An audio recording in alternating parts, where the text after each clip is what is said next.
Napapansin mo ba parang hindi ka makabitaw sa phone? Isang scroll pa, isang video pa. Pero bakit parang gusto mo pang ulitin kahit kakakita mo lang? Yan yung tinatawag na dopamine loop.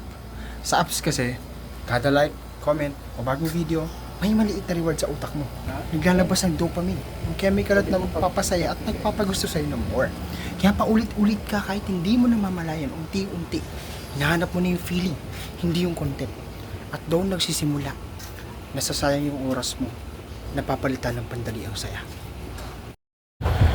Yung akala mo, nagpapahinga ka lang, pero nahuhuli ka na pala sa loop.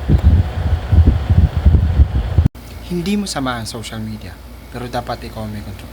Kasi tandaan mo, hindi lang oras ang nawawala sa'yo, pati focus at sarili mong desisyon.